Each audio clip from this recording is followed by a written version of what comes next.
Hello students, standard 7. Today we are going to start the revision of the chapter number 4 in chemistry, that is heat. Now, in the third chapter, we saw that woolen clothes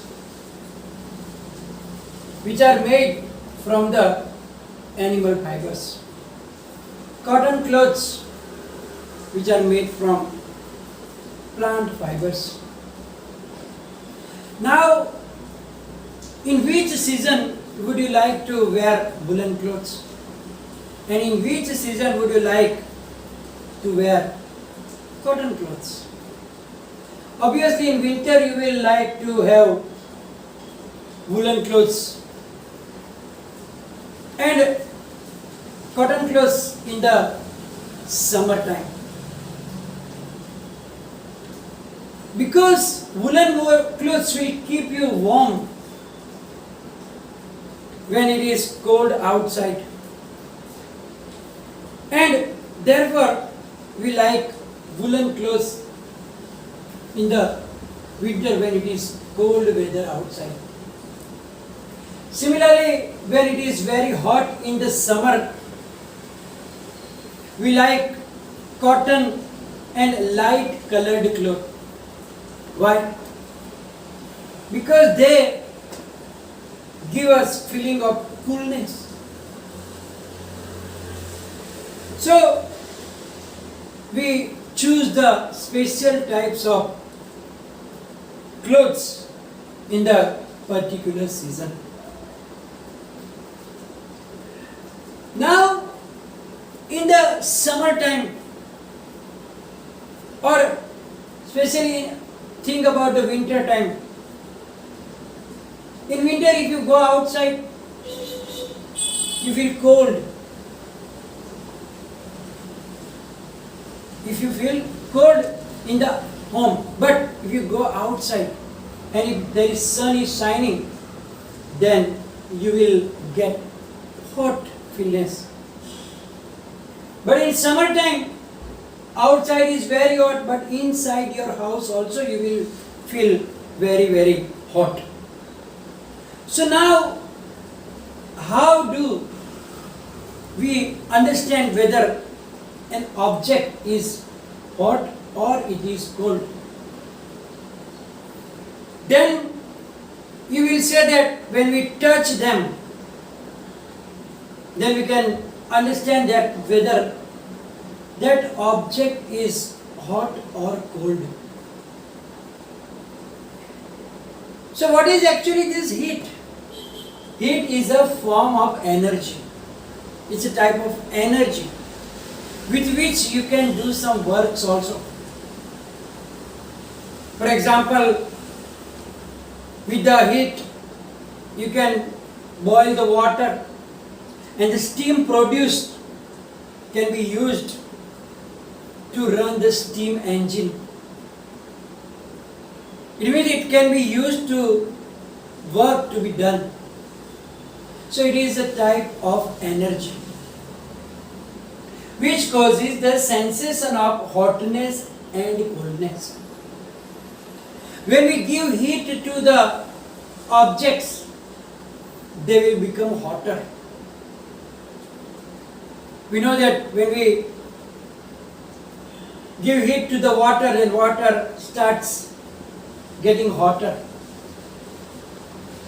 Similarly, when an object loses the heat, then it becomes cold. If you leave the hot tea outside, then it will lose the heat, then the tea will be cold.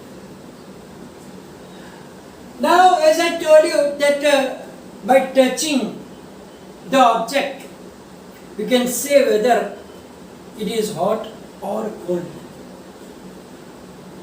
But in some cases, our sense of touch will not always do so. Always we cannot rely on the sensation of our touch. We can understand this using an activity. For that, we need 3 large mugs or some big containers, and then mark them as A, B and C. Now in mug A, put cold water, and in mug B, put hot water. Not much hot, means that you can bear it. And then in mug C, mix cold and hot both water. Now what we have to do? We have to put your one of the hand in the mug A, the other hand in the mug B. So here in my left hand, left hand is in the mug A, which is having the cold water. In mug B, my right hand is there, which is the hot water. So I will keep it there for a few seconds. Then I will take out my both hand and put that both the hand together in mug C. Then you will feel that water in that mug C, both the hand will feel different feelings. My left hand came from the cold water, and the temperature of this mixed water is more than that, and therefore my left hand will feel that water little hot. And my right hand was in the hot water, and that mixed water has temperature less than the hot water. So my right hand will tell that water is hot, I mean cold. So here my both the hands will feel that water which is mixed one differently. The one which came from the cold water will feel it hotter, and the hand which came from the hot water will feel it colder. It means that here sense of touch is different. It means that in this situation we cannot rely on the touch only. So there must be some other way so that we can understand whether the object is hot or cold. It means that we must have the measure of the hotness, and that the reliable measure of the hotness is known as its temperature. So when we measure the temperature of the object, which is a reliable measure, then that is known as its temperature. And the device that is used to measure the temperature is known as thermometer. Thermo means heat, meter means measuring unit. So that thermometer is used to measure the temperature of the object. Now, how can we use the thermometer? Thermometers are also of different types. Mainly we are learning about 2 types of thermometer here.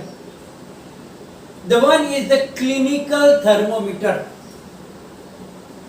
and later on, or maybe in the next session, we will learn about the laboratory thermometer.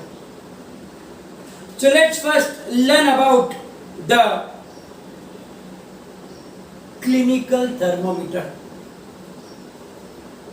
Generally, this clinical thermometer is used to measure the temperature of human body. So, the thermometer that measures the temperature of our body, human body, is known as clinical thermometer. everybody is familiar with that clinical thermometer. If you take it in your hand, then you will see that it looks like that is shown in this figure here.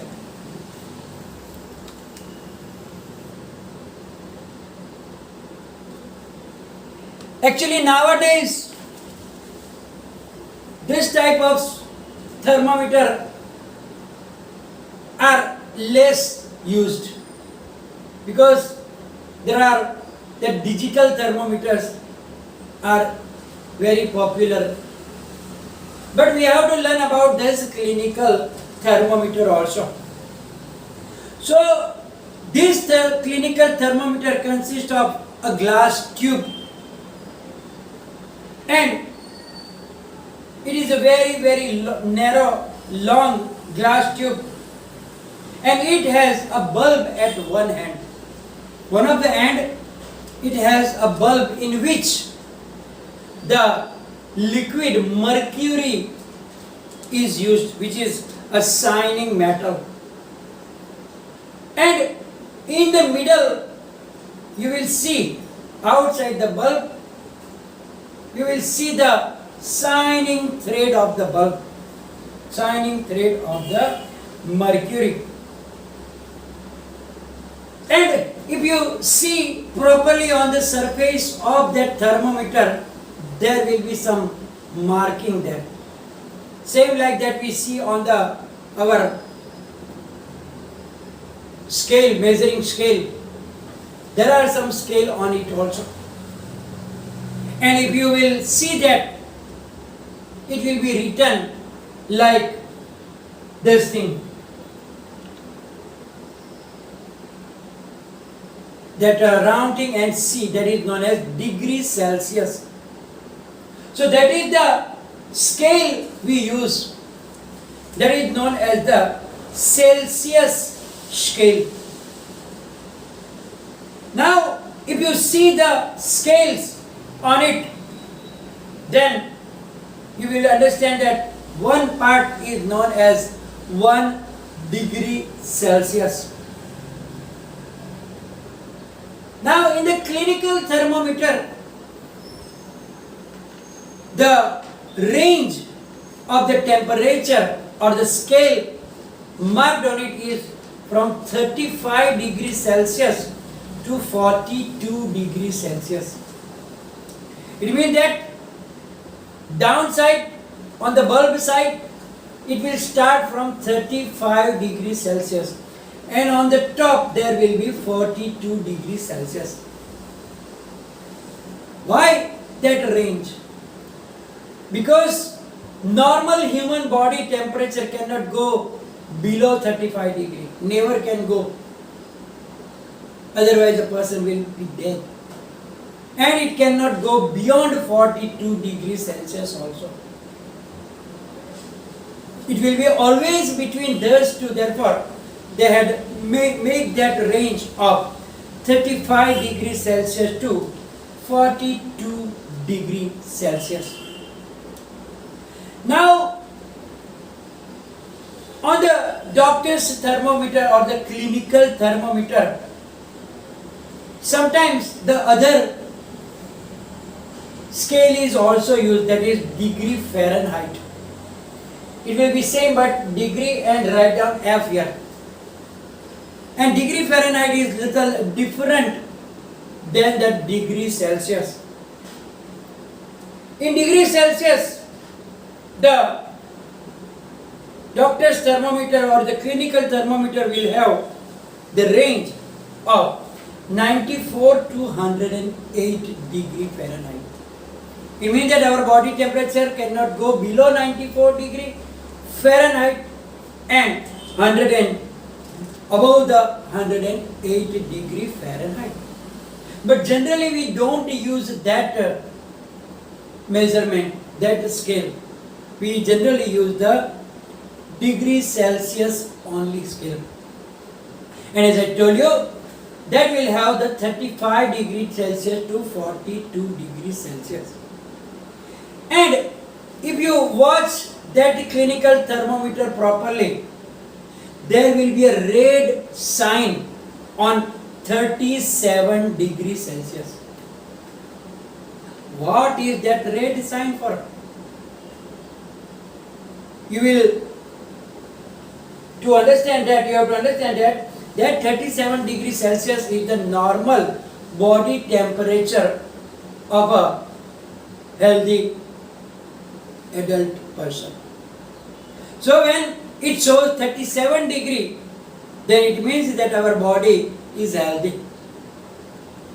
So if the temperature, body temperature is below 37 or more than 37, then there is some problem in our body. So to indicate that the 37 degree is marked by the red arrow on the clinical thermometer as shown here.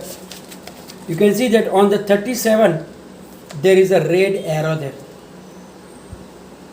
which shows that it is the normal body temperature of human body. Now, how we use this thermometer? To use that thermometer, before we use, we have to take it in the hand, not from the bulb side but the other hand, and give 2 or 3 times, striking like that. But be careful, it not fall down or it not collide with a hard surfaces, otherwise it will break down. So before we use it, we have to use wash also, and preferably with the antiseptic solution. Otherwise it was used for a deceased person, then it can give the germs to the other person also. So first we have to wash it either with the hot water or not so much hot but little warm water, and otherwise with the antiseptic solution. It means that we have to sterilize it. Second thing, ensure that the mercury level is below 35 degrees Celsius. And if it is not, then as I told you that we have to give jerks, few jerks, slowly, gently, so that if the mercury level is above 35, then it comes down. In that it does not come automatically down because there is a clink between them. Clink means there is a little skew line there. So the mercury cannot go down itself. We have to make jerk, then it will go down. So now when we want to measure the temperature of a patient, we have to put that bulb which is containing mercury either in the mouth or in the underarms and keep it for few seconds. Then when we want to measure the temperature, don't hold by the bulb side but from the other side, and keep it exactly horizontal and in front of your eyes. And then you have to read it to keep the eye exactly on it. If you read like skew, then you will read a wrong temperature. So you have to be careful that your eyes must be exactly on your temperature reading. And if there are the temperature stopped at the measure between two measures, then you will see that suppose it is between 35 and 36, somewhere between, then you know that it is a half. So it can be 35.5 degrees Celsius. If it is between 37 and 38, then it can be 37.5 degrees Celsius. And thus we have to understand, and we read it as degrees Celsius. So that is the way we use this clinical thermometer. Here we are going to finish today's session, which we will be followed by the PDF. Any problem, write down in the comment section. Thank you very much.